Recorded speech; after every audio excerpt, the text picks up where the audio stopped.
way. Hello, everybody. This is Roger Hanson. Today we are back with another storyteller episode. Today I am going to do another life story. This time the story is going to be, or Karma Love is here to tell her life story. And we have old John as a guest, and he's going to listen to her story as well as me. Now, before we get this started, I just wanted to say, like I usually do in all these, Karma, you tell your story from beginning to end. Start wherever you want to in your life. It doesn't matter. You can start when you were a little kid. You can start at a certain point in your life. It's up to you, okay? And while you're speaking, me and John are going to be completely quiet. Afterwards, do you want any questions and answers? Or Yeah, are you comfortable with that? yeah, that's fine. If Okay. there's the answer. So if we're still around, because John has to go and do some stuff in about an hour and a half, I believe you said, didn't you, Yeah, John? yeah. To with his to pick up his son and everything. So if it's before then he can ask you questions and I can ask you questions, and that'd be it. But this is your time. Take as much time as you need to say your story, and do your best to say everything. Don't try not to leave anything out. And if it's really, really exciting and has a lot of sex and everything in it, freaking, you know. I need more coffee, eh? More coffee. So, with Get all a that red. being with all that being said, I'm going to ask that everybody remain silent during the story and give it to you and let you start wherever you want to start. Oh, that was just so okay. Um, I, so I'm Carmela. Keep it to your respect, master and aspirations, living openly by your endeavor.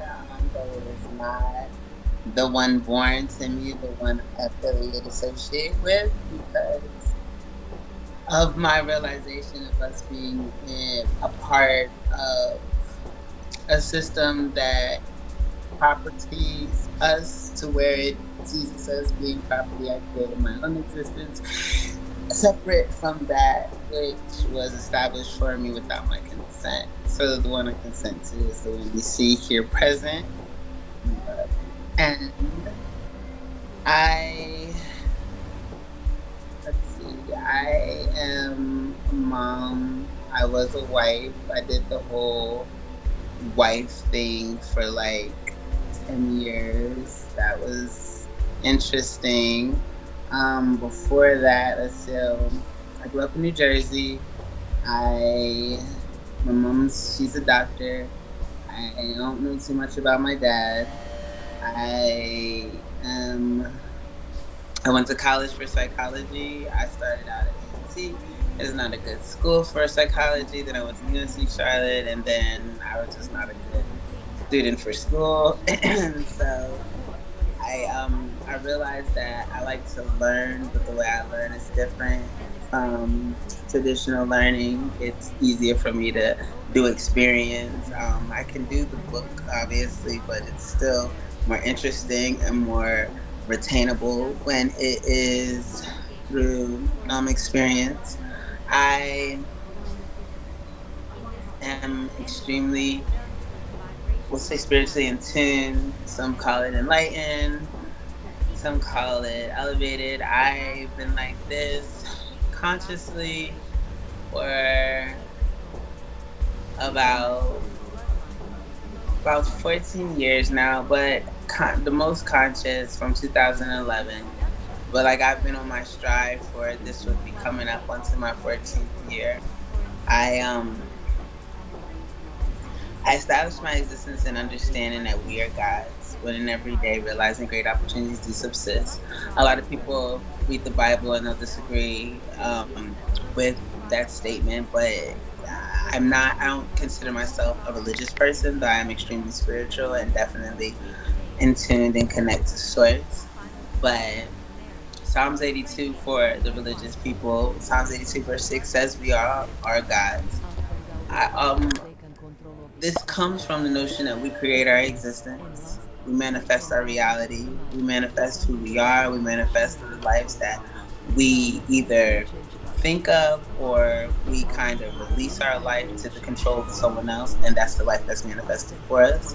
So, with this knowledge and well awareness, I strive in a position to make sure that I'm strategic with what I say and what I do, understanding words are spells, and that the power of the tongue does hold an extreme amount of value. So, what what we have been taught has been an illusion, and as a result of us having been taught an illusion, I strive to teach the truth because we're in a mental bondage, we're in a physical bondage, we're thought of as incapable of being more than what we are, what we see. It's a dominant type of notion and it's a dominant thought process in order for people to maintain a certain type of power. And obviously, the powerless are unaware of this. They have no idea where they're being controlled.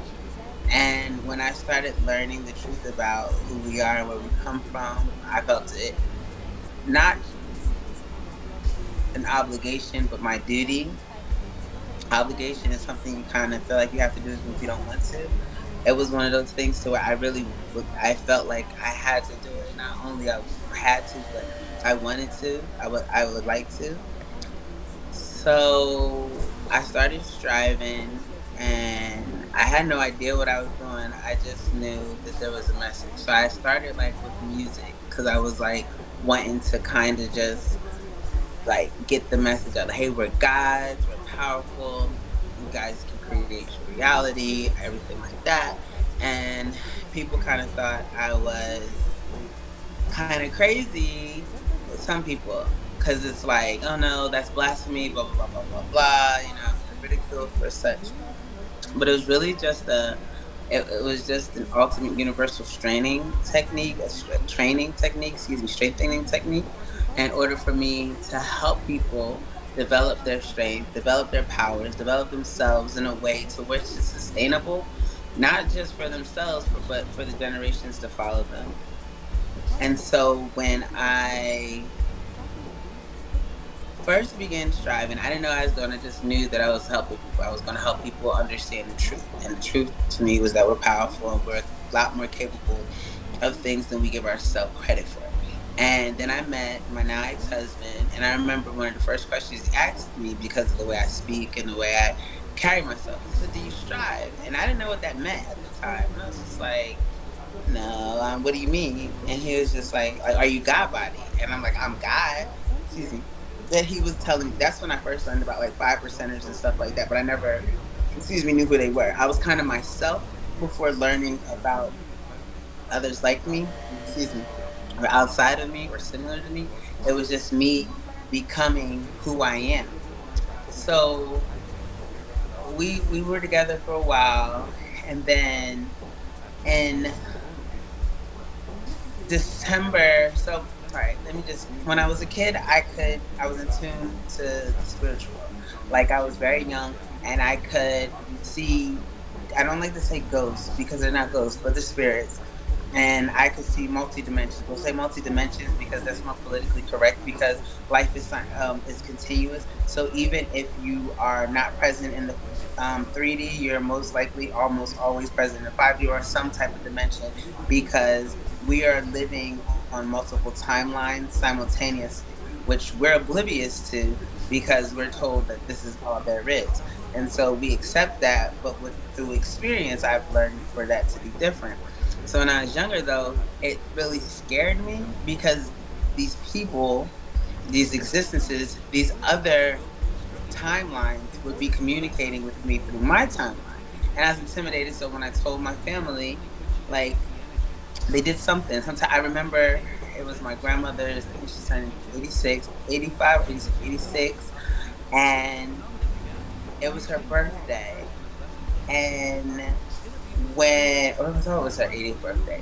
But when on her birthday, they had laid me on like a couch at her house and they gave me something. And they kind of did some weird stuff over me. And I stopped seeing the spirits for a while. But then when my grandmother passed away, she was the first spirit I started seeing again. She passed away, and before I even knew, like, we had not gone to a funeral. I did not know what she looked like for a funeral or anything like that. But she was at my door and she just like had her hands open and like was just like floating, and she ultimately ended up having the white dress on that she was buried in. So like that happened on like a Thursday, and then that Saturday was her funeral, and that Saturday I saw that she was wearing the same dress she came and visited me in. And so after that, I started, because she was kind of my first kind of encounter to let me know, like, hey, you don't have to be afraid. This happens, but you don't have to be afraid. Because I knew my great grandmother was who raised me. My mom had me when she was 17. She went to college and medical school. No one knew about me when she was pregnant, and she attempted to dissolve the pregnancy without people knowing, but it ended up resulting in her passing out. She lost a lot of blood, and I still made it. So, type of thing. My great grandmother raised me. She went to college. She would come home like every other weekend and stuff like that. And I that kind of was like that until I was about 11, and that was when my grandmother started getting sick all of a sudden, and they moved her and they kind of separated us. But anyway, when she passed away, I was 14, and she came back. I was 13, and she came back, and like she started talking to me. She started telling me stuff. She started telling me stuff about my family. She started telling me stuff about just like who I am, where I come from, stuff like that. And I mean, at first you really don't, you're unsure of what's going on, so you kind of like write it off. So I did for like years, wrote it off, wasn't really paying attention. But I always had an urge to make people better. Like when I always loved music. So I always loved music, and I always really like catch me like freestyling something, making up something, dancing. I love to dance, and I just have fun, lightheartedness. And when I was making my music, my message was always, I'm not really worried about money, but I would like people to understand their power. And this is like in 2009, 2000, like 2009, 2010-ish, like it was always the same message, like we're gods, like that's it. And it's been that consistently. So in 2011, like I said, I met my now ex-husband in October. Well, I met him in July of 2011, and we kind of locked in October 2011. And he was staying with me, and I went back to Jersey, and he stayed down where we were at, where at my grandmother's house. He was staying with me. At that time, I was staying at my grandmom's house. And when I come back home from Jersey, there's a skull in the driveway. And it was like, at first I didn't know. I'm kind of looking at him like, so I'm kind of robotic with the things that I do in most cases. So basically, if I've been away for a long time, I kind of check stuff the same way. Like, no matter what, like I check my house the same way when I come home, and so I always like kind of know if something's been moved, if people have been present, stuff like that type of thing. No matter where I'm at, once I've been there for a little while, I kind of establish a routine in order for me to make sure that I'm safe and I feel safe. So I know when I came home in that driveway, there was no skull, but later on that evening, we went back out that night, and we were back outside, and I saw the skull by my uncle's a Cadillac, and I was like, I'm telling my ex, I was like, that's a skull, and like, and I'm freaking out, and I'm like, don't touch it, because I'm thinking it's a real skull. So I'm like, don't touch it, because this is like, you know what I mean? You're gonna get in trouble. It's dead bodies. You can't touch it. Like, you gotta call somebody type thing.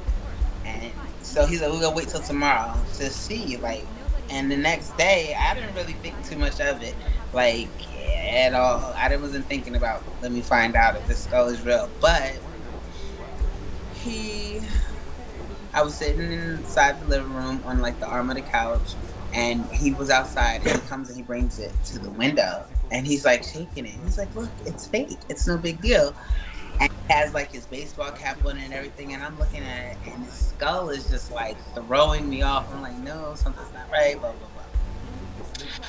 I don't want the skull to touch me. It's a skull still. You can tell me it's fake. It does not matter. Something's not right about this. So we go outside. Then my uncle, who was incarcerated at the time, had a bunch of dogs.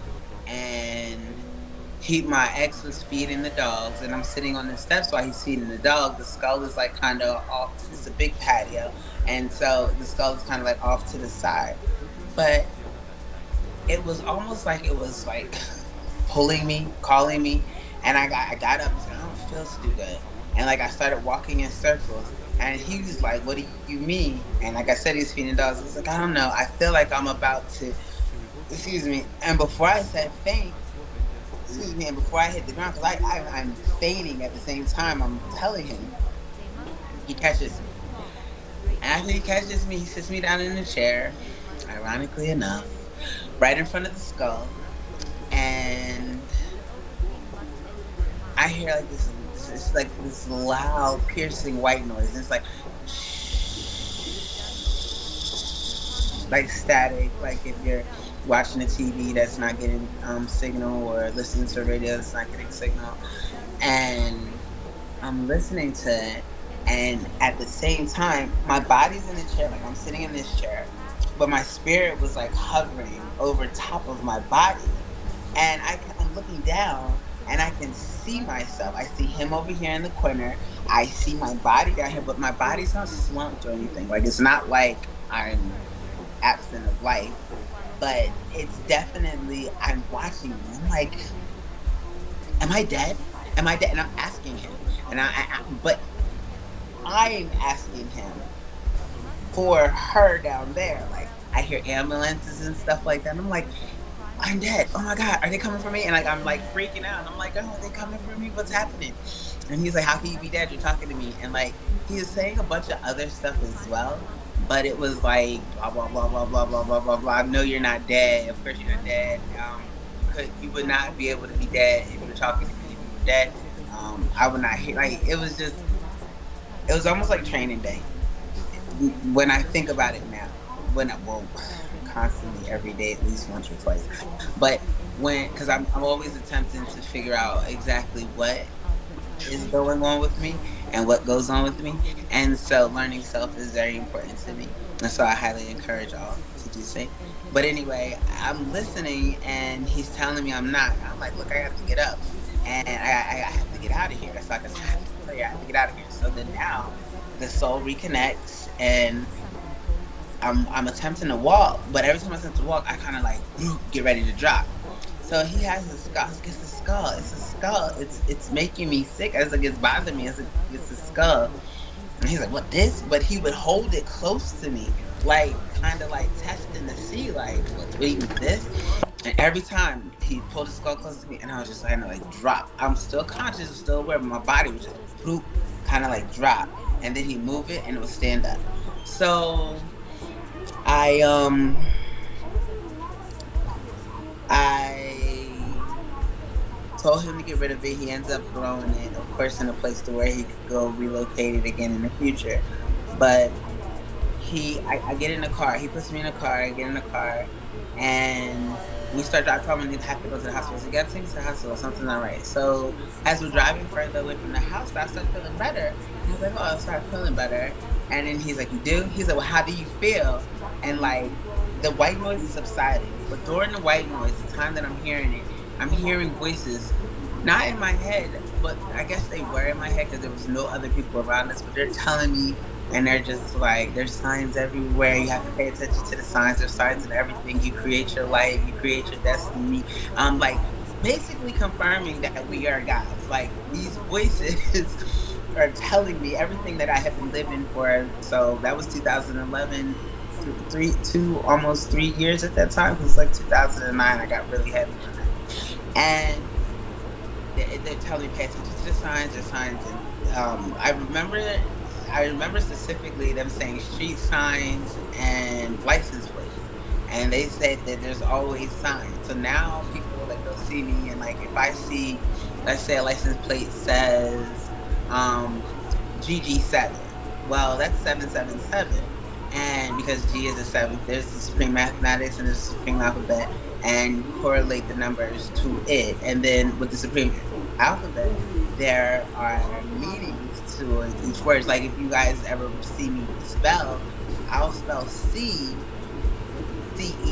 And most people think I'm just misspelling and have no idea what I'm writing, but to CEE is understanding. And so I never say I see, because I don't see, because these are those eyes. That's a receptor. But to see, I see with my third eye, so I see EE, and I'll say that.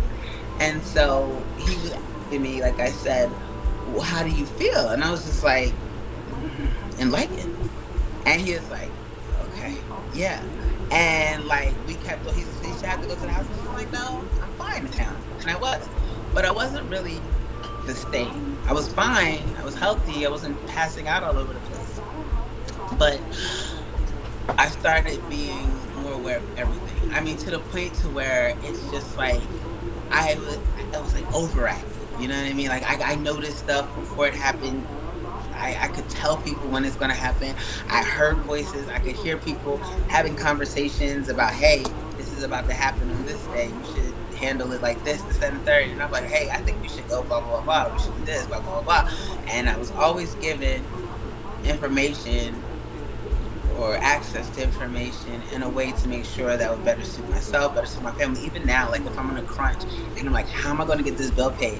And maybe because just going to a 9 to 5 right now is not an option for me. I stay at home with my children. I have my own businesses, but they are not lucrative in finances as of now. I'm still building. I've been building for a while, and my most important thing is raising children who are healthy and have a healthy mom, feel like they can express themselves. Because I never had that. I never had, my mom was never around. Like I said, she went to, not never, but I was very much older when she was. She went to school to become a physician. So that was her goal. That was what her focus was. It was not on her child. And when I initially started my family, I was a stay-at-home mom.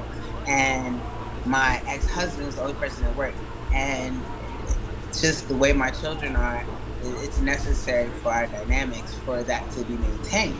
And so I literally, like, I'll be in the market, like I do forex, and I like, right, I'm in a trade right now. I'm not gonna check it, but I'm in a trade right now, but I'm pretty sure I'm in a good position to not wipe myself out.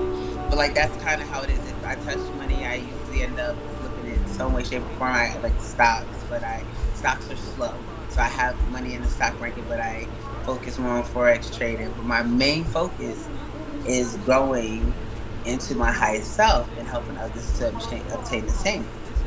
So I specifically like my hands. Like I already speak with my hands, but after I had this encounter with the skull, I started doing more with my hands, like deliberately, and it would be almost like, and I learned now that they were their mantras, and like I'm grounding and I'm building. Excuse me. I learned that I'm manifesting using my hands. Excuse me. Excuse me. I should not have had pizza. Excuse me. But I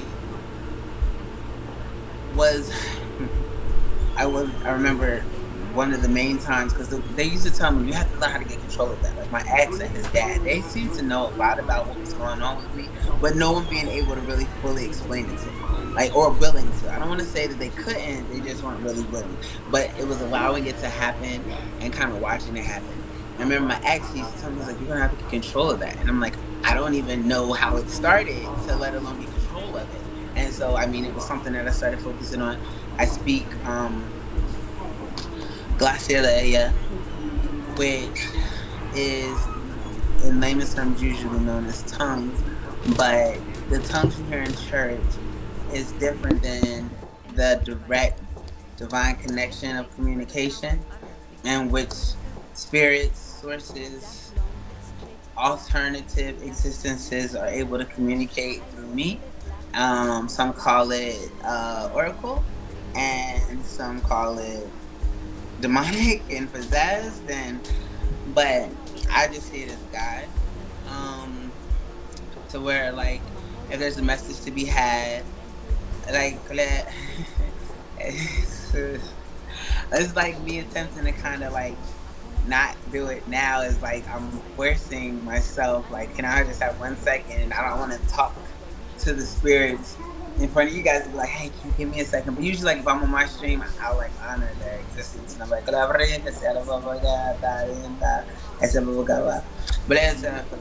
this is their help. Like, hey, this is what she needs. But it's like, I think we get it.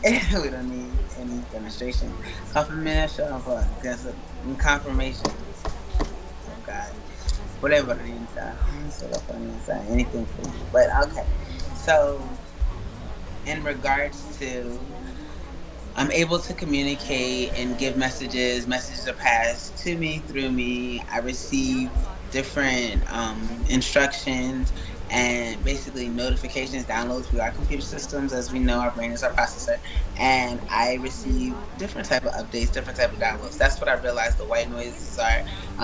For a while, like at least once or twice a week, I'd hear the white noises, and my body feels completely like just incapacitated.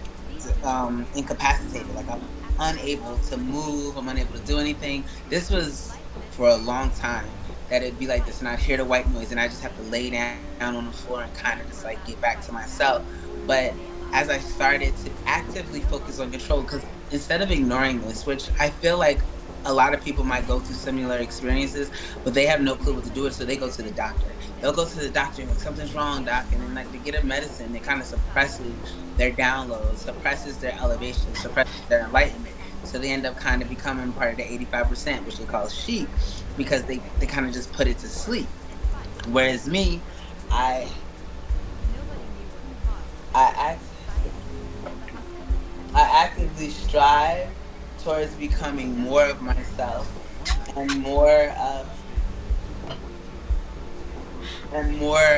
who I'm supposed to be and who I hear myself to be, and I hearing the signs and focusing on the signs. So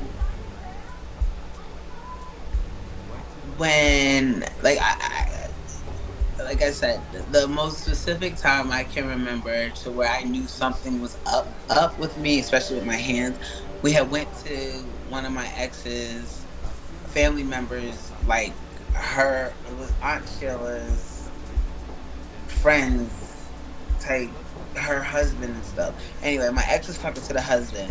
Like, and if I'm not mistaken, the lady's name was Sheila as well. But like, names are neither here nor there. It's just the matter of events. And he was talking to this guy, and he had a Rottweiler. And I'm in the car with my father-in-law, then father-in-law, and my ex is outside talking to him. And all of a sudden, like, I just all of a sudden got this energy, like, and I realized now it was a message. That guy was a very bad guy. He did a lot of very shady things. It was a form of protection, a form of acknowledgement for me to understand. I didn't know that then though.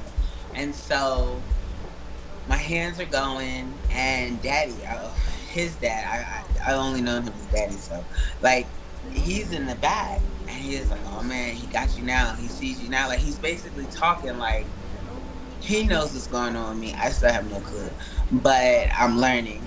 And the dog is like barking, like he's going insane. And the guy is like, "Hey, what do you got in there?" He's like, "I ain't got nothing in there." Nah, you got something in there. He's like, "No, I don't. It's just my dad and my girl." Girl.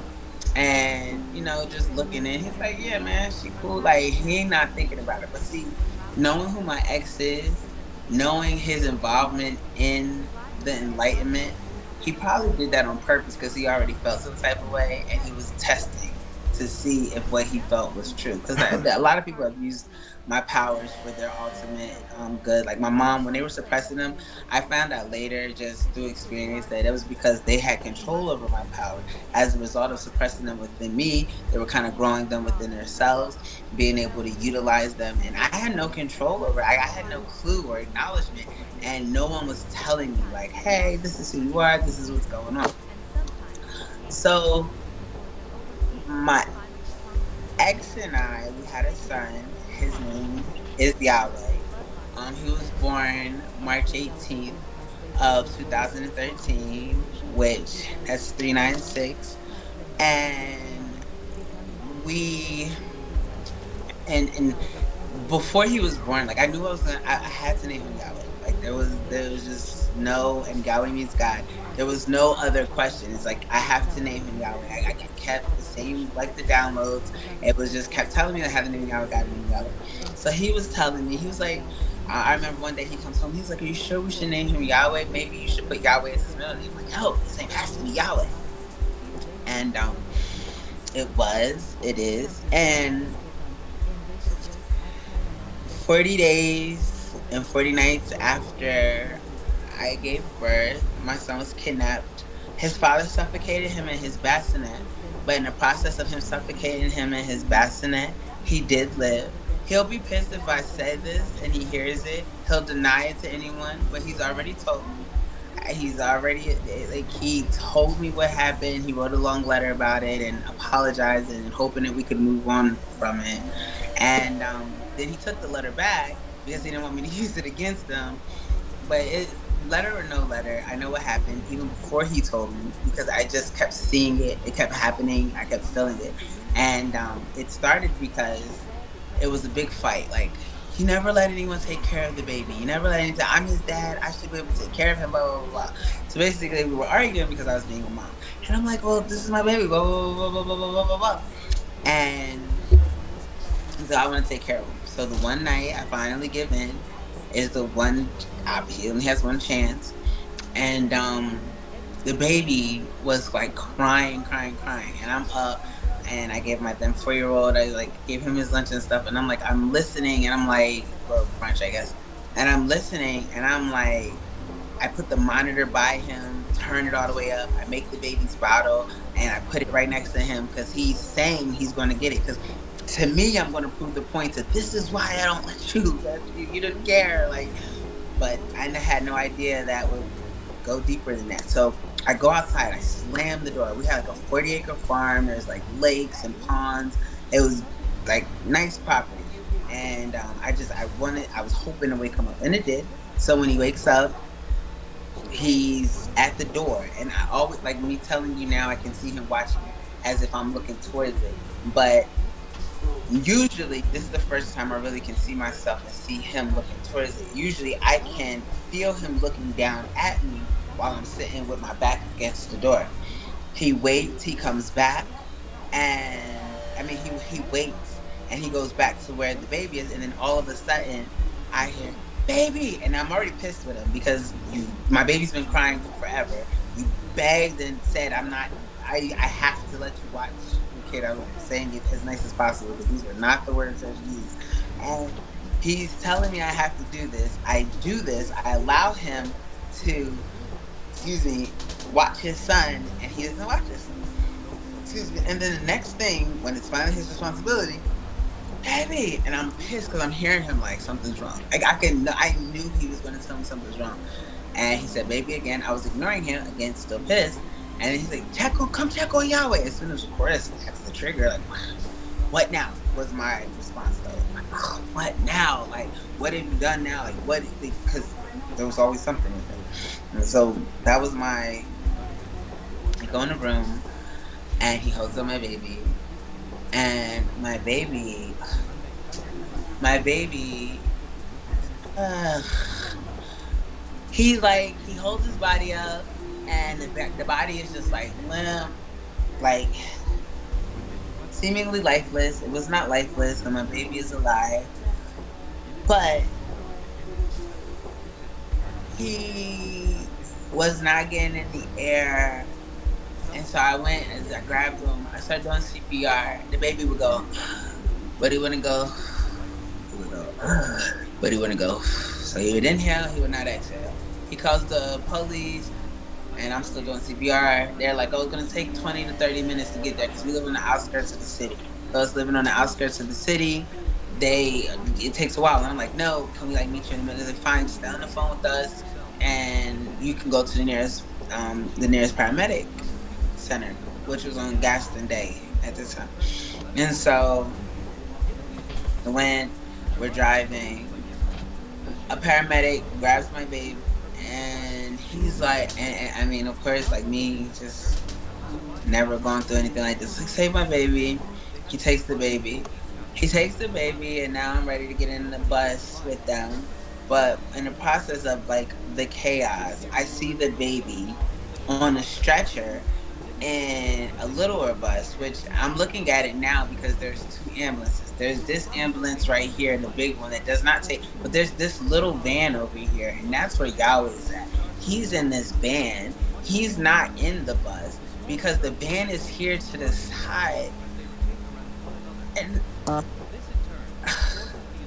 have to do that later. But he's in the van. He's never even in the bus. Like the bus is right here. He never goes. He's not in the ambulance. Like eh, I gotta put a reservation up for the. I can see him right now. Anyway,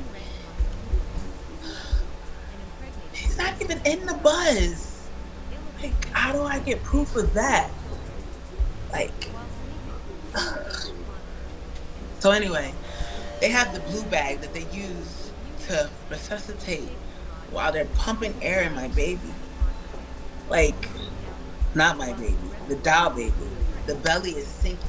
I mean, completely flat, like nothing in the middle of it. Just it's just flat. And I mean, I'm distraught, so I'm not questioning these things. But I did ask us to kind of ride in the back with them. It's like, oh no, they tell me, here, come here, come here. They rush me to the front. I remember them rushing me. I was like, I want to ride in the back. Well, you can't ride in the back. And I was like, why not? A minor, I know under 18 is supposed to be always accompanied by an adult, and it is not what happened. They have to ride in the front with them. And it's crazy because he's not in the bus. He's in that van next to the bus. He's not in the bus. I keep seeing, like, until right now, telling you guys, like, again and again and again. But, like, I'm watching where I'm seeing him at. And it's like, I can see it now as clear as day that he's over here. And that's where I saw him with this blue bag. But I got into this bus that's over here. And the reason why I know is because when I got out and I walked towards this way, I'm facing this way looking at the body. And I'm wondering why he's getting, like, why his body is getting so flat while they're pumping this air through him. But when they take me to get into the butt of the bus is pointing this way. And I didn't look at him this way. It's literally like this. The van is like this right here. And then the bus is right here. But the bus is like this. But the van is like this. So these are like the doors of the van open. The bus is like this. But it's like this. Like a like this, but it's like this. Like it's like this. And I get in on this side and I get in, and you can tell this like the worst acting job ever in the history of acting jobs. Lady driving the bus, and this one point in time we're getting ready to cross over Franklin Boulevard, and no one's moving, and she's like banging on the horn, and she's like, "Why won't they move?" And she looks kind of like at me, and the lady next to me kind of looks like, "You're doing too much," type of thing. Again, distraught. I'm just kind of like, yeah, like whatever. Get me to the hospital. My baby's here. I want to go here. So we get into the hospital, and Dookie Howser comes out. I say this every time because it literally looks like he just threw on a prop jacket. His jacket's like wrinkly. Like he doesn't look like a doctor. He looks like an actor. And I've seen him in this movie so many different times.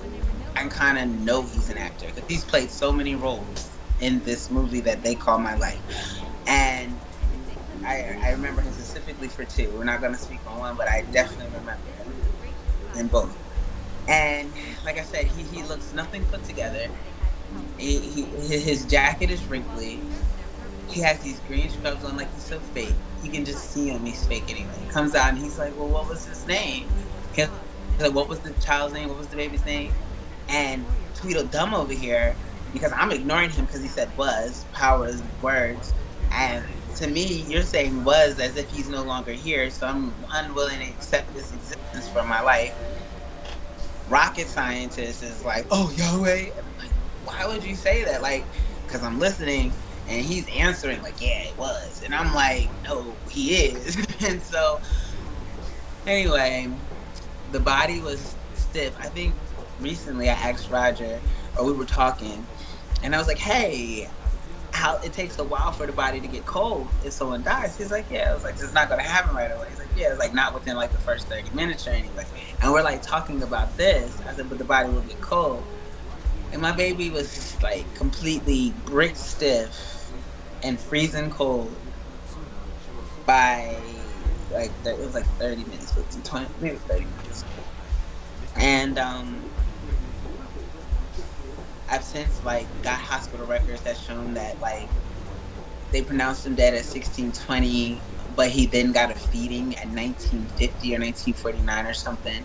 The body temperatures are different, like whole degrees different. So at the same exact time, and or excuse me, the time is where the later time he's warmer than he was at the earlier time because it's like 89 point almost 90 compared to 88.1. I remember the 88.1, 88.1.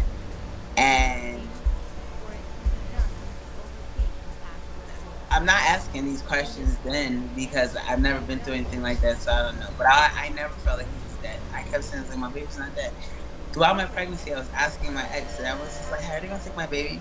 So my ex, we talked a lot about the Illuminati, and when he was imprisoned at one point in time, and um, a letter came to the house, and I told him, "So you got some mail, and it's just to him. He can open it." Okay, so I opened the mail, and it's basically telling him, "Hey, you're being inducted to Illuminati." It has the envelopes. It was a white envelope, red, white, and blue envelope for him. But it was just ironic because it was happening at a time that, of course, they knew that he was locked up. Almost like, this is your responsibility to do this, but we know you'll never say yes, but you might act through someone else. And I hear that loud as clear as well.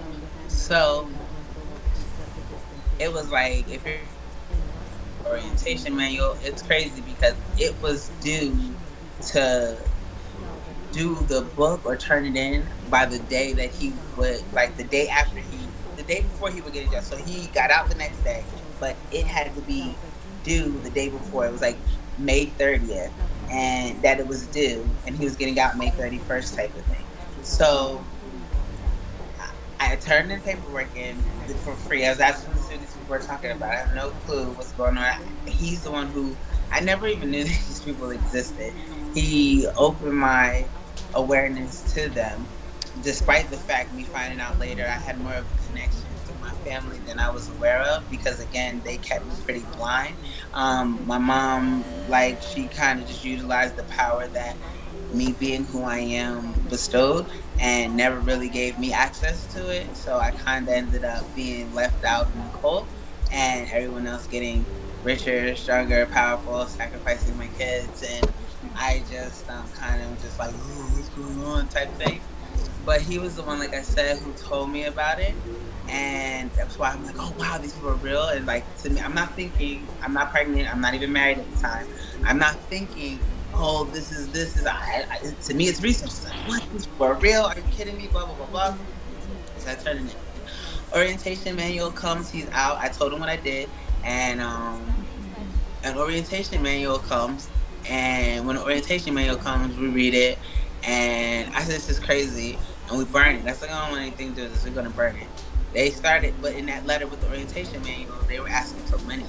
Excuse me. And, excuse me. Excuse me. I didn't think it made sense. Excuse me. I said, excuse me. I was like, not to say intimidated by it, excuse me, but it did make me nervous. Like, I knew based off of our research and stuff that I had been exposed to that they can do things that are just like a little dangerous and stuff like that, a lot dangerous. And so like I said, we went to the park, went to Market Ridge Park, and we went so far away from the house and burnt this orientation manual. This is in 2012, before we're married. We're not married yet. when the orientation manual came. We were married when the orientation manual came back. Yes, we were, because he got out on May 31st and we got married June 4th. And the orientation manual came sometime in June. Like now we're like linked in. And when we got married with souls. We didn't have rings. We went down to the courthouse and we exchanged souls. So actively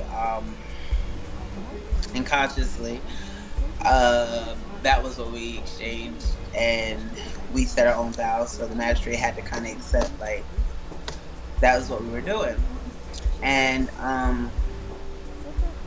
we come home. Like I said, it was like weeks later, maybe a week or so, not weeks, but like a little while later after we burned the manual, and it's underneath the patio, but like everything was burnt to ashes. Like when we burnt every single piece. There was no way for this manual, for this orientation manual, to come from Martha Rivers to be underneath the patio.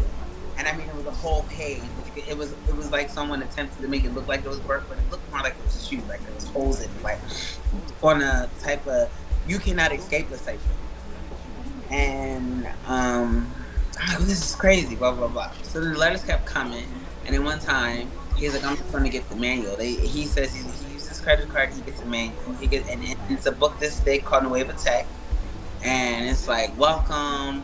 It was so weird because it was like they were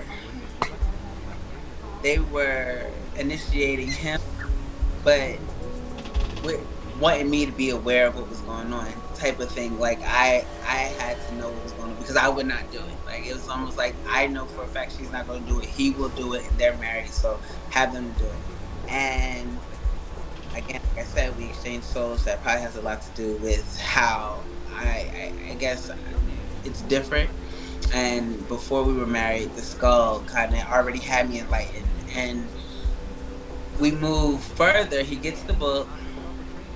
I'm not afraid. I don't like to say afraid because fear is false evidence appearing real, and but it bothered me.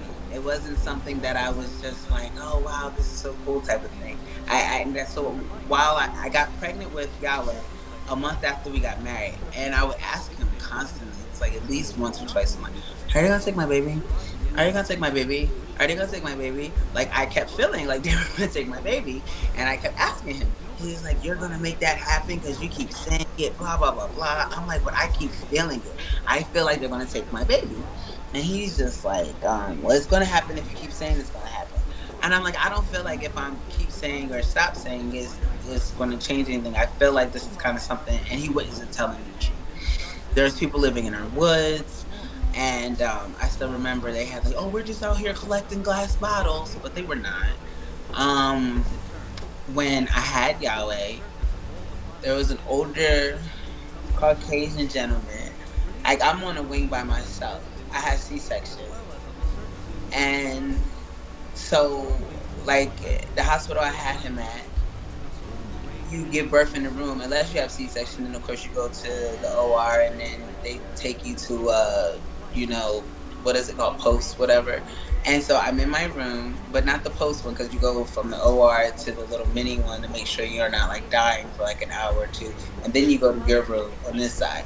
So I'm in my hospital bed, and I'm on the corner. I'm the only person on this swing, and there's this older white gentleman who I know who it was, but I'm just gonna. Well, so I later learned I didn't know who it was at the time.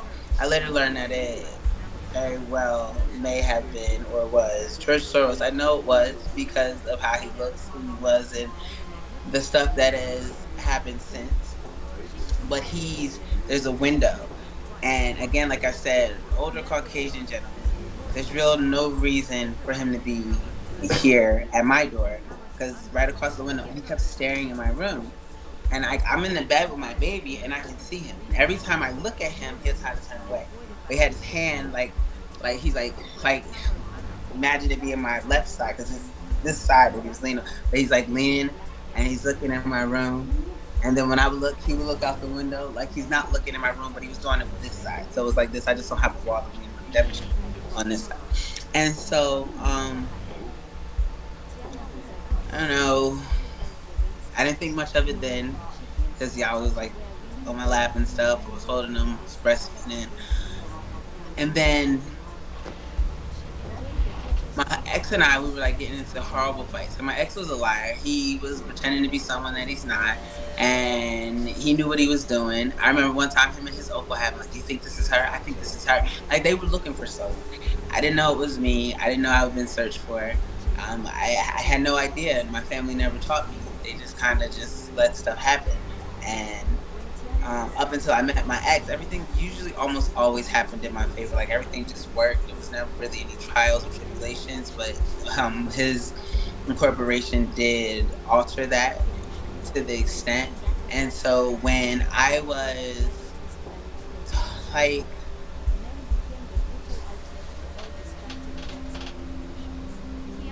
I just, I didn't know, and I had no idea, and like I had already felt like something was going to happen, and we got into it really bad, and I just wanted my baby to be safe. Like his name is God, so he had his mittens on, and I didn't like people to touch him. I mean, I treated him like he was sacred because he was, or is, and like I went to my grandma's house because we got into a really bad fight. And I was just like, I'm just gonna move and live with my mom. I call my grandma my mom because she's like my mom. My mom is just like her, Dr. Palmer. And I'm making his bottle, and like because he supplemented both breast milk and bottle milk. At this time, he's on bottle milk, and especially because I was fighting my ex and it was just anyway. I'm making his bottle. I'm putting it in the bottle room.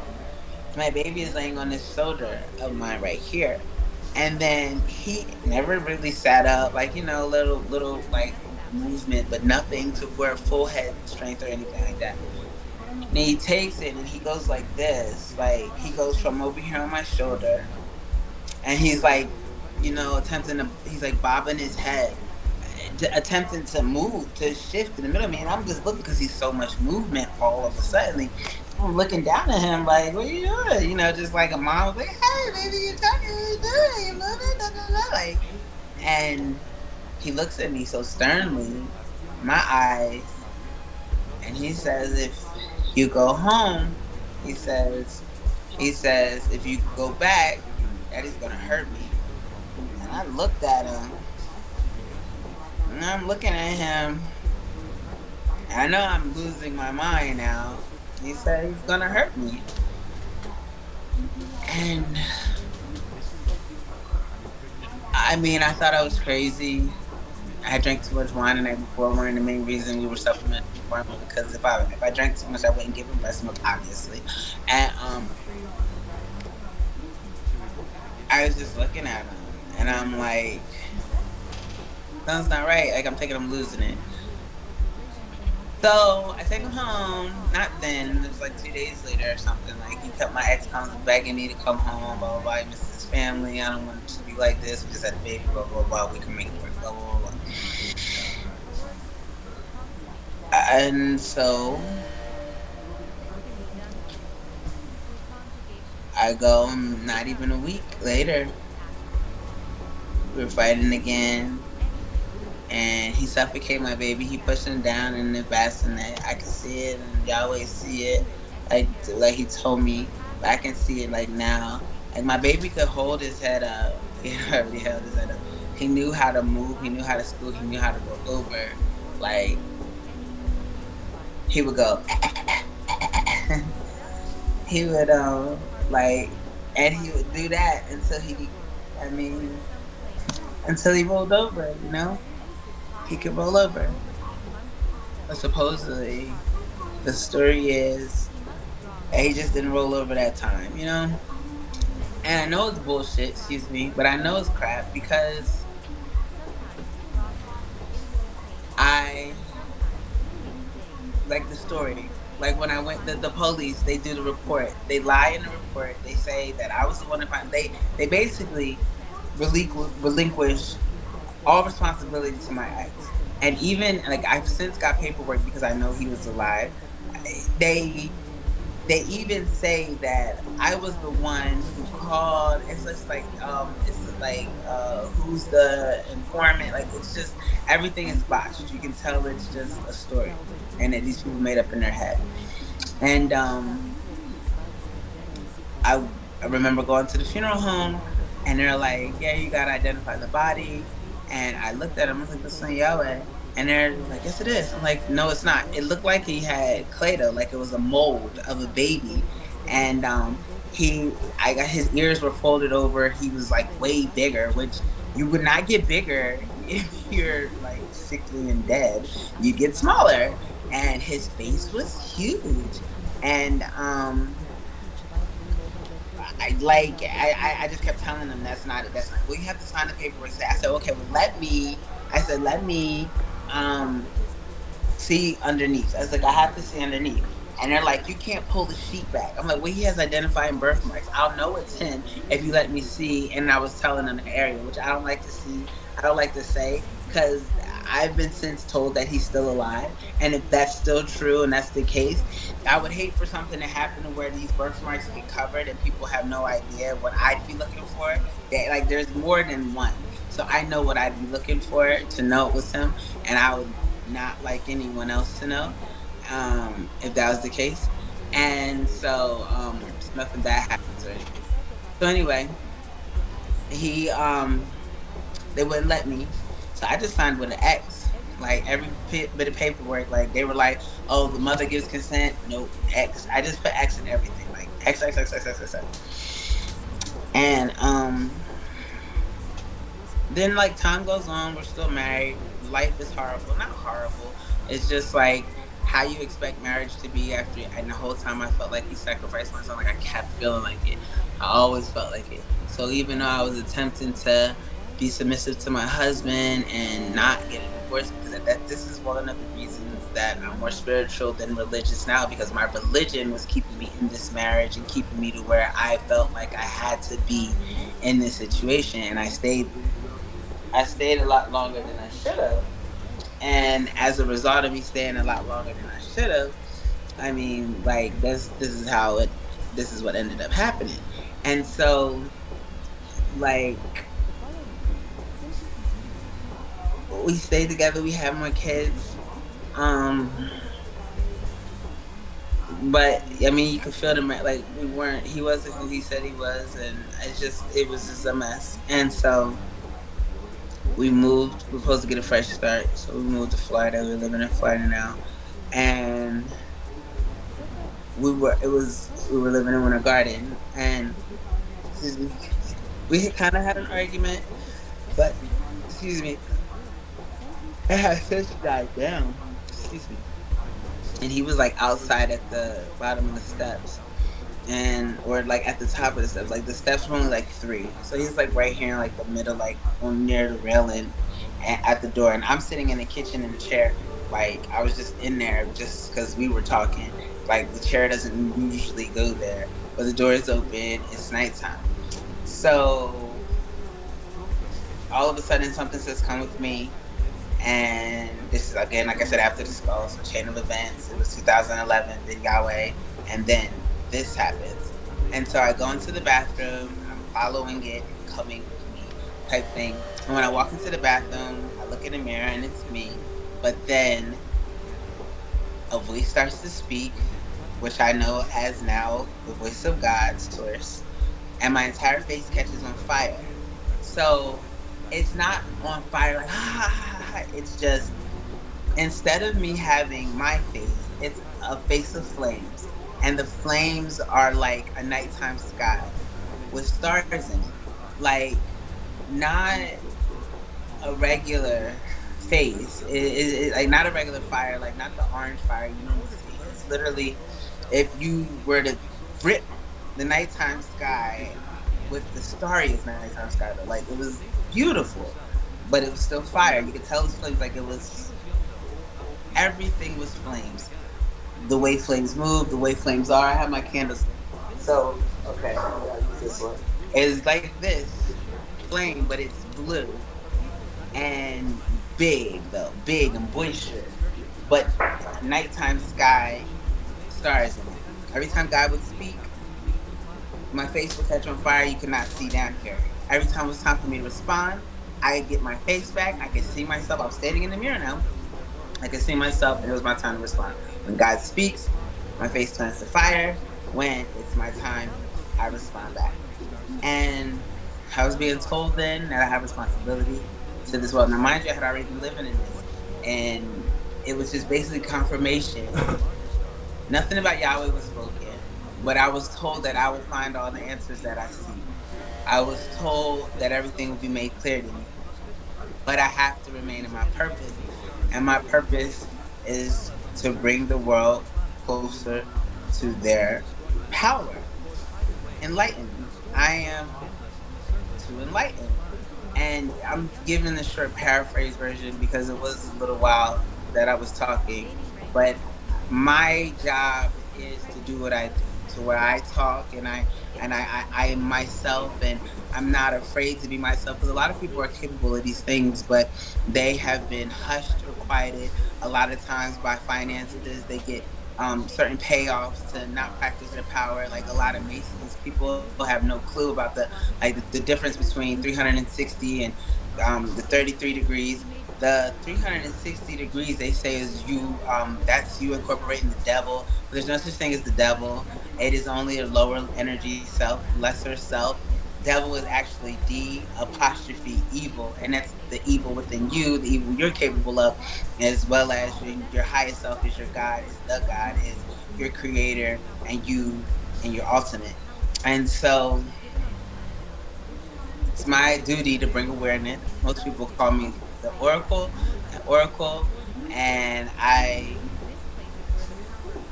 do that on a consistent basis. I've been doing that for a while now. Um, I never really let people know I was doing it. It was a lot easier to do it, and people didn't know because they'd be like, "How do you know that?" And kind of just kind of smile, like, "Yeah, you know," because I was still figuring myself out. I've gotten more comfortable with being myself. But I remember so Nipsey Hussle when he passed away, like before he died, he came like through my window, and this is still in Winter Garden, and I'm like, "What are you doing here?" And he was just like, "It's time to go." Like, no, it's not. You gotta go back. And it's not time to go. And it's like, yeah, it is time to go. Like we're like having an argument. He's literally like in the air type thing, but he's walking too. Like he had his own pathway, but he wasn't his own pathway because he wasn't on my ground, but he was. But you could tell he was walking like it was like a gateway. There was a lot of fog around him. He had a white tracksuit on, and me and him are arguing about him not dying type thing.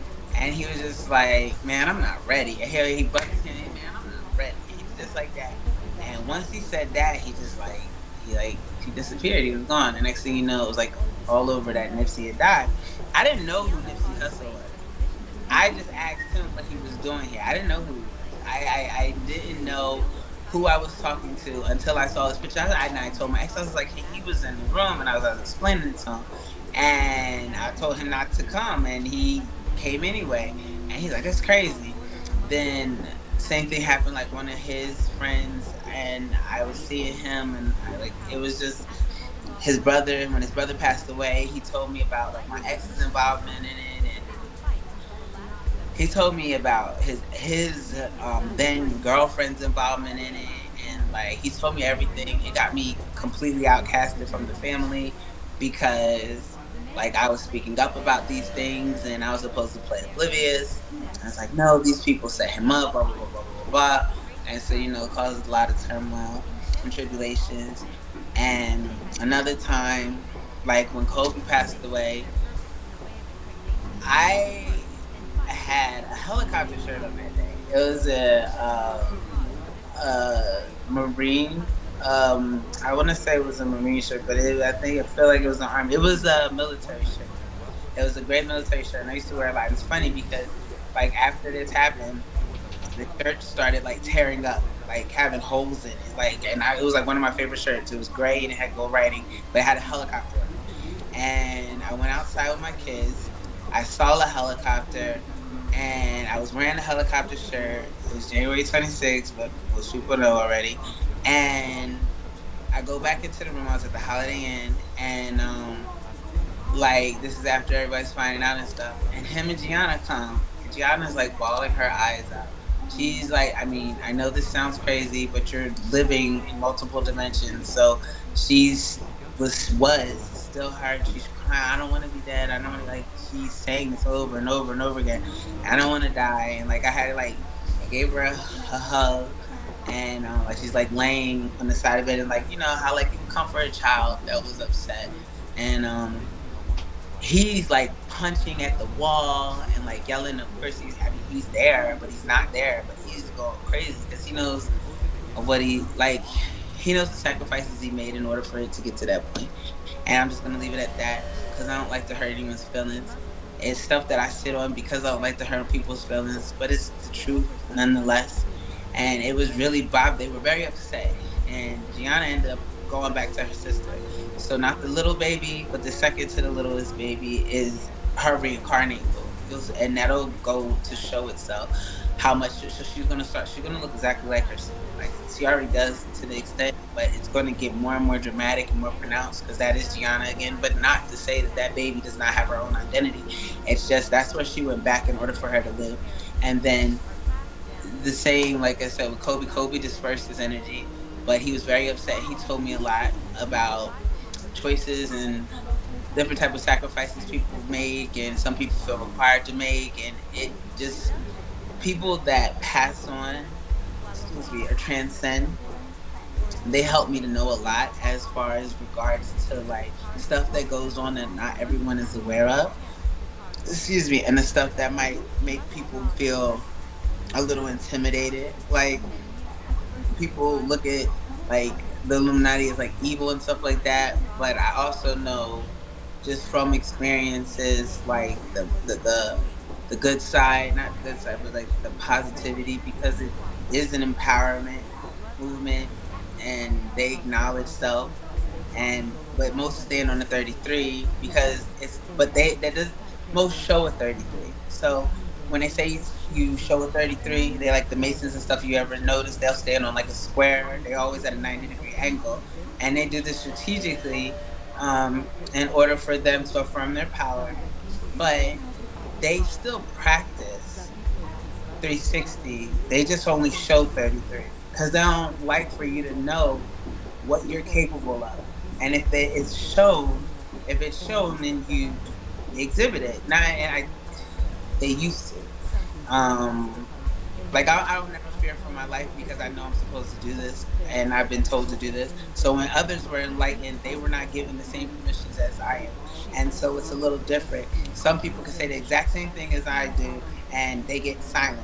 Whereas I'm encouraged to do things like this because it's necessary, and this is how we're going to recreate or establish balance. So it makes me kind of crazy to regular society because like the voices I hear are not just regular voices, they're messages. The connections that I have are not just random connections, they're strategic. So like when I was raised, I was just raised to be the doctor's daughter, go to college, go to regular. And then I started questioning stuff and then I started learning more stuff. And then the more I learned, it brought me to the point of understanding. And knowledge is the foundation of all things in existence. Wisdom is the activation of knowledge, and understanding is the comprehension of what you know as well as what you do. And so, knowing who I am and who we are and what we're supposed to be encourages me to teach and show and prove. And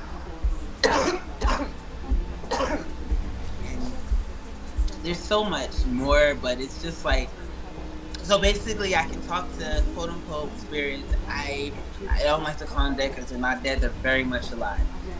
I can talk to spirits.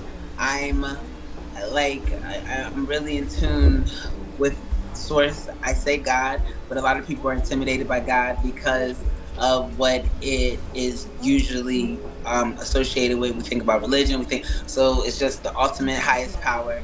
Um, I lead people to light. I do lead people to light consistently. I walk in the light. Like I used to be scared of skulls. You guys see my shirt says visionary. Like I embrace who I am now. Where and this has the moon before it started to fade. So one of my favorite shirts. So it's probably a little faded, but it has all the moon cycles. Um, whom I am. I My kids are powerful as well. I don't like to talk too much of it. They don't like people to know because when they know, they attempt to intercept. And I don't know if I don't know if anyone has any questions. I that's the gist of it. Of course, there's more. Like I said, I went to college. Like I said, all of that, but overall, that's that. So you ready for questions? Is that what you're saying? I guess if you have questions, yeah. Now, before we get started, I don't want people get the wrong conception. Can you turn your head and look up at your ceiling real quick? Back behind you. Is that the reflection of a pool? Oh yeah. Okay. So, anybody who watches this video, please understand that's not a spiritual thing coming into her body I or was wondering what it ghost was. sighting or anything of that nature. That's the very dirty pool in the back. That excuse me if anyone's out there and like to come. Wham. Trust me, with me and John, there'll be people making comments like that. Okay, especially with John. John puts out a lot of Paranormal stuff. paranormal stuff. So Yeah, I got to apologise in advance. Didn't sleep very well last night, and this is normally my nap chair. And I was sitting here listening to camera, and I'm sorry, obviously I was engrossed by it. I was like dropping off sometimes, and I do apologise. I come out on camera, couldn't help it. I didn't even notice, but that's Oh, just good. because I was just in. Yeah, I was talking, and no, but yeah, no, that is a pool though. okay, I just wanted to clear that up just for the viewers. I pretty much knew that's what that was because I want to see if I can turn this off and you can still see me. It's daytime now, so yeah, okay. you're good. So it doesn't change anything, but You're good. Now, do you want to start out with the questions, John? Me? I've got a question if you don't You go mind. ahead then first. Yeah, I'm still thinking, reflecting what to say. Yeah, I did have questions, but I've forgotten them now. But I will come back to you. You just start off, and maybe I'll lead from you, Okay. just to make Now, myself. that part of your story you're talking about with the skulls, okay? Now the skull. Do you have any kind of a way of relating to how that skull is directly related to you and what it symbolizes? Have you ever figured that out? um,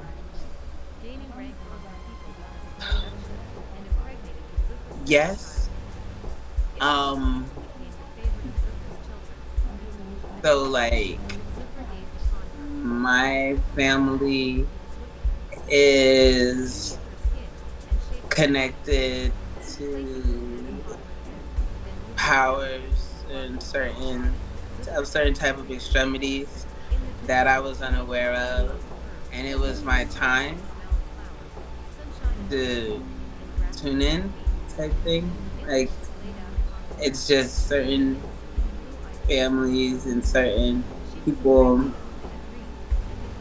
have times to grow. The only thing is, I was already enlightened, and so when they did it with the skull, it kind of like I don't want to say backfired, but it made me a lot stronger than it makes most people because I was naturally enlightened and had already been kind of living in the light, but blindly. But that skull was what awakened me towards it. My ex put it there. I know that. Um, I know that they were looking for the oracle is always the answer. And it's like they were looking for the oracle, they're looking for the oracle. I never knew I was an oracle or the oracle because it's not an, it's the. And like it's just like I say I don't like to say the Illuminati because I mean it's more than that. My great grandmother that raised me was an Eastern Star, and I'll leave that there. I was raised in the lodge, but I never practiced the way. But I learned the way naturally. So there's certain things that I do by nature that kind of establishes myself amongst my peers, and so people recognize me even before I recognized myself. And the skull kind of just opened me up to have the power of acknowledgement and awareness in regards. But like I said, my ex did put it there, but again, it was his responsibility to make sure that I was interacting or it interacted with me in order for me to be able to get, I guess, where I am now. I guess I know he didn't plan on like the divorce part of it, but yeah. Okay. Did that help you out, John? Yeah, I would go just. You said, yeah, your gran was. Did you say star, white star? Was it what you said? Eastern Star, yeah. Eastern star, yeah. And she has What, the she's got abilities then, spiritual abilities, I presume. Then, yeah. she yeah, my grandmother's the one who when I first was transitioning and after being awakened and enlightened that was teaching me how smart and powerful I was. Me and her, we would talk often, especially like at my grandmother. So it was my great grandmother and then my grandma. So when I was at my grandma's house, my great grandmother, she had her picture on top of the fire mantle, and I mean, she would talk to me like she was right there. How are you today, babe? Like I'm like I'm fine, and like, how's your day, blah blah blah. And she just talked to me, and then whenever so whenever it was time for me to be able to just like do certain things, it was just like her kind of letting me know, hey, you're gonna have to do this and you're gonna have to do that. But yeah, she was like the highest rank that you can be as an Eastern Star. I used to have her certificate, but a lot of stuff has since disappeared. Like I used to have the Illuminati book. I hid it from my ex because of what happened with Yah and other stuff as well. So I ended up hiding that book, and where I hid it at, supposedly it got thrown in the trash. I don't believe that to this extent, but whatever. But she, but I had that, and I had her certificate or whatever. But whatever the highest rank you can be is what she was, and I remember, and I learned that by showing people like, hey, what does this mean? Blah blah blah blah. And I went to a Prince Hall temple, and I asked them, and I was just like, hey, and then like, oh, by birthright you can join us. Well, I don't. I didn't say I wanted to join you guys. I just wanted to know like what this means and stuff. And like, so I've never joined or anything.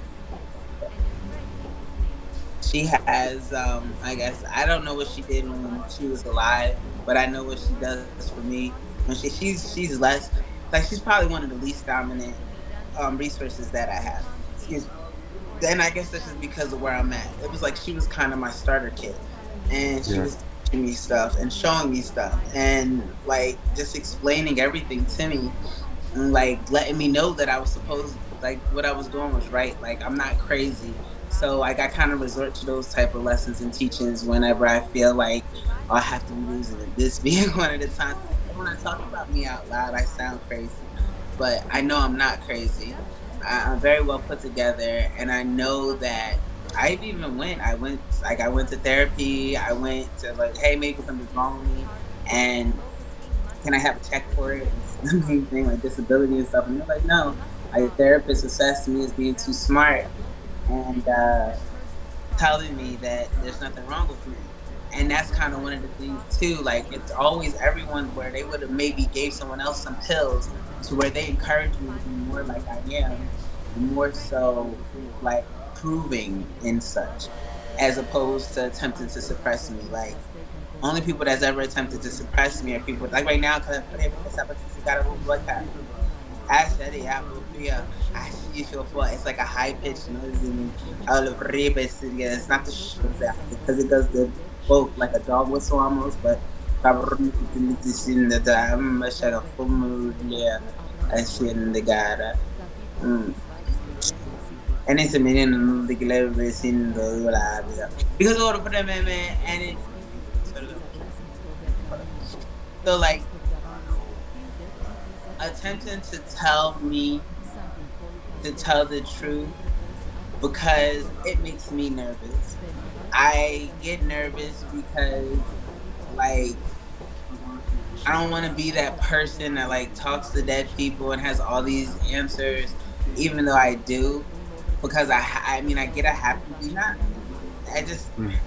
it's one of those things to where it's like I'm still easing myself into it, but it's been years, so it's at the point to where I'm not really able to ease into it anymore. Kind of just have to go with the I have to do my job and do what I've been called to do, and that's enlighten the world. Pretty good. Now, um,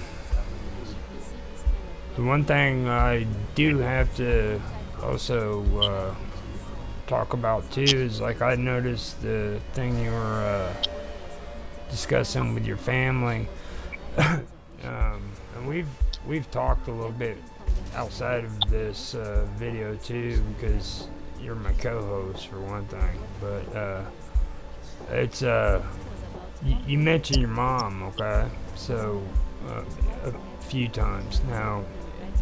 Like in this, you were talking about how your grandma and your great grandmother was all connected like that. Now, what was the deal with your mom? Because like she's Miss Doctor and She dislikes me because I tell the truth. I'm the black sheep of my family. My grandmother, her mother, tolerates me. My great grandmother now passed. My mom sacrificed my great grandmother. My great grandmother is the one who told me my mom sacrificed her. Colaboramiento was that put her as the head matriarch in her family as a result. And so my mom disconnects from me, and that way I'm unable to assume the position. She makes it seem as if I'm like, now I smoked weed when I was in college. I don't smoke weed anymore, but I used to smoke weed, but I was open about it and honest. I wasn't really like weird about it, but she kind of says that, tell everyone that I'm just some druggie that just doesn't like, she's just crazy. She doesn't have any respect. I'm a horrible person, but it was really just because I was asking questions. Like the when my baby got sacrificed, my mom was responsible for him. She made me, she not made me, but she insisted upon me giving her power of attorney. I gave my mother power of attorney, which gave her access to do anything. As a medical, as someone in medical field, medical personnel, power of attorney extends after death. It's infinite. Only in medical, only if you're a medical person. And I had no clue of this, but literally when I told her about Yahweh, that was the first thing she said. She's like, she's like, well, you're probably going to want to give me, and I remember it like it's right now, you're probably going to want to give me power of attorney because, you're not going to want to deal with any of that. And I mean, I never had a kid die before, so I did. It sucks because, like, the people, like I have all the paperwork now, and his cremation, like she insisted that he be cremated. Um, but his autopsy report is different. Like his death certificate is different. His death certificate has two different hospital names on it. Um, they say he was cremated on May 1st, but then it says that the autopsy was completed on August 1st. Well, I'm no expert here, no doctor or anything, but I think it'd be pretty difficult to do an autopsy on actions. But I guess no one was banking on me, and it's been some years because I was traumatized, and I'm still making sure I like wasn't losing it, just making sure I had it all up here, and the feeling never subsided, never left, and so yeah, I mean, eventually, of course, that's what I'm looking for, and that I'm looking for my answers, and I'm attempting to find out what's going on, and I'm asking people to tell me, and no one's really helping me. So I had no choice but to talk to Source being God, and me just saying, God, give me the answers, show me what's going on, and like reveal these things to me, and it was just like, okay. I mean, for 1 week straight, I was going crazy with like getting answers, and this was like February of this year. And I got, was it February or January? But it might be January. Yeah, it was January. Quella per me piace mica rebate and cinema. Yeah, I was at the Holiday Inn, but because we had Hurricane Ian, and that's how I ended up leaving or not having my apartment anymore. And now we have our house, but we well, a house. I don't want to say it's my house because I didn't buy this house. I rented, but still, um, I like I said, that's when I found out the temperature difference, and when I found out like he was cremated on May 1st, but then there was an autopsy done that was completed on August 1st. The lady on the certificate, the medical examiner, Robin Melton, she is not authorized to do that. The facility that she said she operated out, since closed now, was actually just a prison, medical. They distributed medical supplies to prisons, which was interesting in itself because my ex had been incarcerated from the time he was 14 until the time he turned 21. And so just the fact that it was like I never get the feeling away from like my mom and my ex working together and stuff. And it's wild because my mom like really cuts me off, like does not like to talk to me or anything like that because of my understanding and awareness of this. And in 2018, like I was drawn to a radio station app. And when I was drawn to this radio station app, like I was scrolling on Instagram and I was looking for a way out. My ex husband was like, I knew I had to leave. We had went through too much, and I was ready to go. And when I was on my process of looking for a way out, like mind you, I told you guys he was the only one working. I had to figure out a way to bring in my own income. And so I saw this thing that says, get paid to host your own radio show. I'm still married, so I still honor my vows. I told him about it, and I was like, anything money, he's all for it. And he's not thinking that I'll be able to get out of my marriage with this situation. And I was like, so what should I do? He's like, you should tell your story. And I was like, really? I didn't think people would want to hear my story. I'm like, what? And I asked him, I said, you do realize you're like the main villain in my story, right? He's like, yeah, I know, but I think that'd be good for me. Okay, fine. And he might have, that's probably why I can get along with him, because I think to an extent he was attempting to help me. So anyway, I started telling my story, and I'm on station head, matter of fact. And while I was on the station head, I was telling the story, and someone was like, "Oh, you have a baby named Yahweh?" They were like, "Yahweh isn't dead; he's still alive." And like, this is his picture. This is the picture that's on Station Head. If you go on Station Head, you go to a station called DEE Blessed. They have a picture of my baby. There's a guy in the picture with them, but I've since popped it. Oh, I don't know if I won't be able to do it on here because I took it off of my other picture. So I would not be able to revert it to the original so you can see it. But there's a guy that's holding his hand over me. And like after that though, it got weird because it's like a lot of entertainers involved. You know what I mean? Like Drake's involved, Kanye West is involved, like a lot of other artists are involved, and they started being really mean to me because like it was almost, well, you don't have no money. Like it always goes back to money. But people are not helping me. Like I'm not rich enough. I'm not. It's always like to help you find your kids, you have to be rich type thing. And I don't know if people are playing the cool shit, but it's not because I have that picture, and then you'll look at my other baby, and they're like almost identical. And he's alive and well. Thank you, Most High God, continuously, infinitely, and will remain the same to be here with me. Just to put that out there. And that's him. I wish I could show him when he has his mad face, but he doesn't have mad faces on this photo. But his mad face, I mean, you see it and you can tell. And here's one, but he's kind of far away. Anyway, it's like they won't help me anymore. They just kind of like started ransoming him to me, kind of picking on me about it, and like it's difficult for me because I knew he did not die, and then I felt like I was getting closer to my answers, And instead of them being consistent with what they said they would do, like Drake raps about my kids in his song. He'd be like, Bill's so big, I call him Billions for real. And like my baby's last name, their last names are Williams, Yahweh Williams. That's his last name. And he'll be like, and I got him tripping over Yaya, pillow talking, dishing out of Naya. Like Yaya is what I call Yahweh, Yada Yada Yuki or Yaya.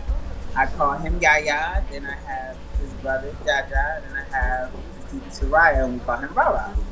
So Yaya Jaja Rara. And all the variations of God in some way, shape, or form. Yahweh is Yahweh. God's name means, his whole name means Yahweh is my brother. And then it's prestigious, who's held in high regards, but his middle name is Sariah, and it's the light of God. And so they didn't help me, and like it just kind of stopped. So I started doing more stuff on my own, attempting to find more answers. That's what kind of like guided me to getting the hospital records, and then looking at the hospital records and then like confirming that okay, something really did happen. Because why would you feed a corpse? Why would he get fed 4 hours after he passed away? Like on 1939 he passed away at 1620, but in 1939 he was receiving a feeding, and like that doesn't make sense. Or why would it be that his body temperature got warmer after the fact, and then they kept checking him, like they kept checking his pulse. And then I found out about something that could kind of stiffen the body, but it wasn't. There was another on one of his pages. Instead of having a gender, it had D44, and like I have all of the notes for my babies. I have all of the notes, all of the hospital records. I cannot pull them out on here as to where I have them, because I don't want people to know where I have them and then know I no longer have them, because it was so difficult for the hospital to give them to me. When I call, the lady tells me, "Oh yeah, we can get those records to you within 2 hours," and then 2 days go by and I don't have them. And then there's papers missing, almost like she talked to her supervisor. And then when I called back, she said, "Oh, Miss Palmer, my supervisor is going to have to talk to you." And it went from, I guess, the normal thing is 2 hours, and then my case, it's 2 days, no response. I have to call to see what's going on, call to see what's going on. My supervisor's going to have to call you back. Supervisor calls me back, tells me, "Oh, supervisor didn't call me back." I call the supervisor, "Oh, I was just getting ready to call you." And they don't, and like paperwork is missing. The name of the hospital changed in 2015. So all of the paperwork in 2013 should have the name of the hospital that it was then, but it had the new name as if that was the paperwork for that day, and that's impossible. It had some of it had the right name, and then others of the same day of the same incident had other names. I guess they weren't banking on. Shout out to the cremation place who gave me paperwork. I guess they didn't think I was going to get, because the funeral home gave me a death certificate, but the cremation people gave me one too. And this is where they alter. They're different, and one of them says the hospital that it was. The other one says the hospital that it is. Um, and that's where I found out that he had an autopsy done. First of all, one paper says there was no autopsy performed or ordered. And then the next one says that there was an autopsy that was completed on August 1st of 2013. But his cremation papers say that he was cremated on May 1st, 2013. You cannot do an autopsy on ashes. I don't care what you say, there's no way. And so that was that. No one helped me. There's like a lot of people that know about this situation that they just do not help. They make stuff hard. They like directly affect my life in a negative way to keep me from reaching my answers. But I keep going. I'm going to keep going. I'm going to figure it out with or without help, because I'm really passionate and determined to know, and I feel like it's my job, because it is. I'm not the only person this type of stuff happens to. Yahweh is a different case, because they always talk about the Antichrist. The only thing is he's my kid, so he's not really anti as much as they like. They realized he was enlightened like it as well because he had a temper tantrum one day, and I seen him having it, and he's like spinning on the floor, and he's with the parents. He's like, "I want my mommy, I want my mommy," and it's his mom and dad that are right there, the new ones that he's saying that to, and he's like spinning in a circle on the floor, telling them that, and they're like, they couldn't believe that he knew, or he's telling them that. But he's the one who kept calling me to come towards him. Because when he first passed away, like my baby, he kind of had teeth when he was born, but he didn't. They were just like, you could see him right under the gums. And then I had one of those, like what they say, the witches riding your back type dreams. And I'm looking in, and I walk in, and there's a guy that looks like Dumbledore from Harry Potter, and he's like a wizard looking guy, and he's like leaned over him.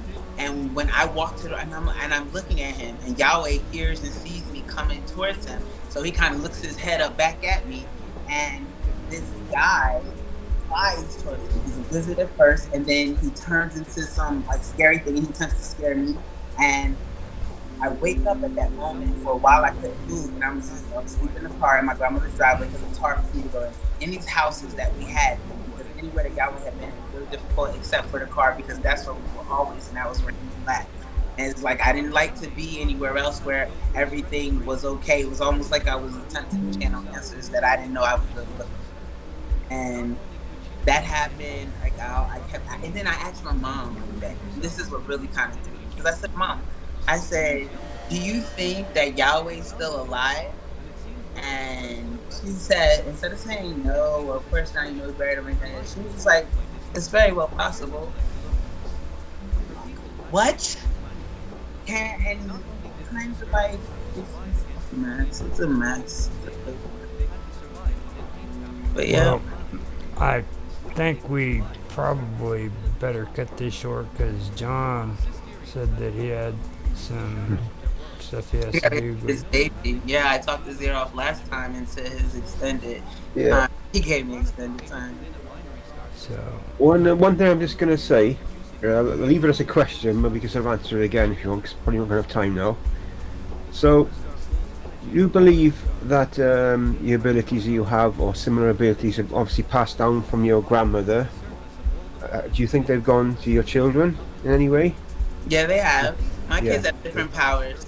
They have different powers, but they have similar powers too as well. But they both have unique powers, different. These two here, my oldest as well. Because he can astral travel. He's done so several times. Yeah. But these ones here are really strong. My little one. So I'm finding this seems to be a common factor with people I'm starting to talk to. It's the saying, "Oh yeah," I said, a woman I interviewed yesterday, I said, "Did your mum have abilities?" She said, "No." She said, but my auntie did, and then and her son has." And you think, well, hang on, you're starting to see a pattern. You're starting to see it a lot now with people. You're starting to think. And my mother was a fortune teller, and two of my sons that I know of can heal. And it's just like, this is I never. This is like this is being passed on. You know what I mean? And it's becoming more dominant than dominant. Yeah. being able to acknowledge it out loud. I think people had these abilities, but they were afraid. But the Great Awakening is the time in which these things were already spoken to going to happen. And I feel like they talk about like indigo children and stuff like that. And I was born during the indigo age and a lot. So I just learned to embrace it. I think freaking John was right. He said that he's gonna end up stealing you from me. So. We're gonna share. We can share. We can all get together and do You our pervert. Yeah. You pervert. I learned from you. Is today Friday? Yeah, it is. But I had to stay away from you. I have to go, guys. It's been Love you, John. great. Glad Nice that to speak to you again. you was able to show up and support Karma because Yeah. I told her before, I was like, well, I hope I did. I'm not for sure, but like, Karma, you're with good people, okay? I could hear from your story, man, that you've been through some rough times, but meeting with John especially, you met good people here, and we're not gonna be that way with you, okay? You brag on John, but I brag on you. I brag on both of you now that I met John. But Yeah. I just like. I mean, you make me feel comfortable, and I don't know. It sounds weird, but you make me feel safe, and so I don't know. Not everyone does that. I will just say one thing. I believe you about your son. I believe you. Totally. Thank I you. think he's still around. Yeah. Thank you. I do. Genuine.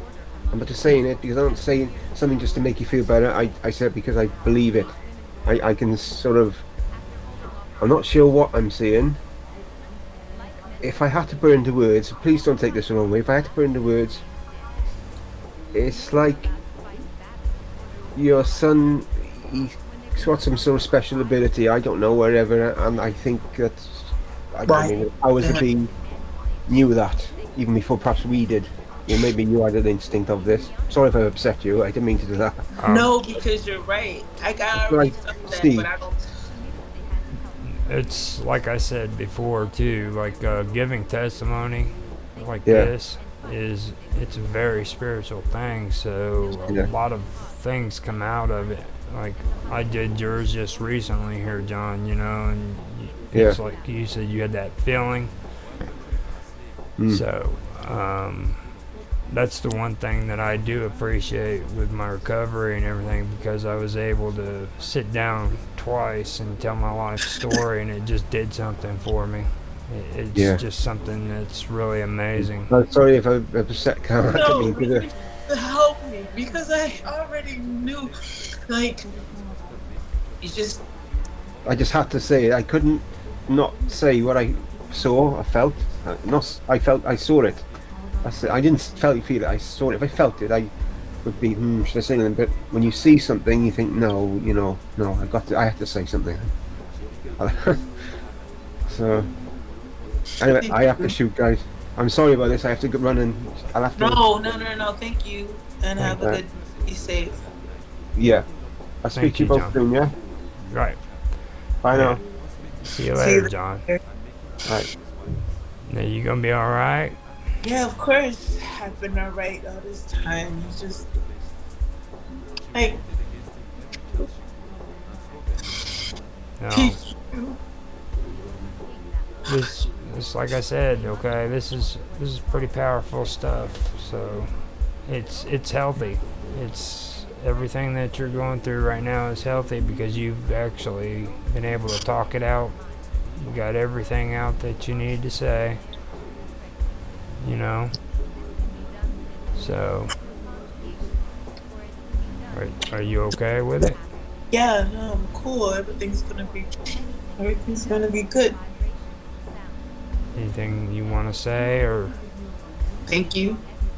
thank you.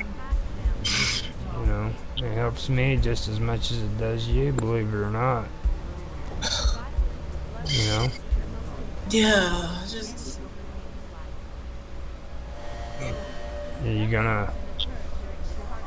gonna be back on today for the. yeah, I'm about to wake them up so I can get schoolwork done early, and then I'm gonna attempt to make sure I'm back. And I gotta run like 2 errands, and I'm gonna make sure I'm back home if I'm not like on camera immediately. But I like roundtable to be on camera with some music and stuff. So I'll be back, and I'll be I'm definitely gonna be here. Well, we start at 1 my time, right? Yeah. Yeah, like Now, I'm to um, back. before we head out though, do you want to give any plugs for yourself, like I mean, any? everything I'm on Joe and Grow. So like Twitter, Instagram. I have Patreon. I'm still putting more content out on Patreon, but everything is JOO with the letter NGROW. So, but I have other stuff too. But if you really like, I'm on the journey of oneness, and so that's where I direct all my business to. My other ones are just like, yeah, probably me talking crazy. I think I follow you on my I Talk Crazy page on Twitter and stuff.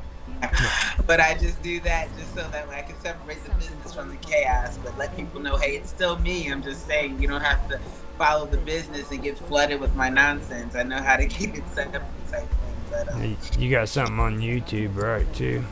yeah, all of it's Joe and Grow. Everything is Joe and Grow. And my Karma Love, like you don't have to follow that one because like the Karma Love one is just where I look at like my videos and I follow like everyone else.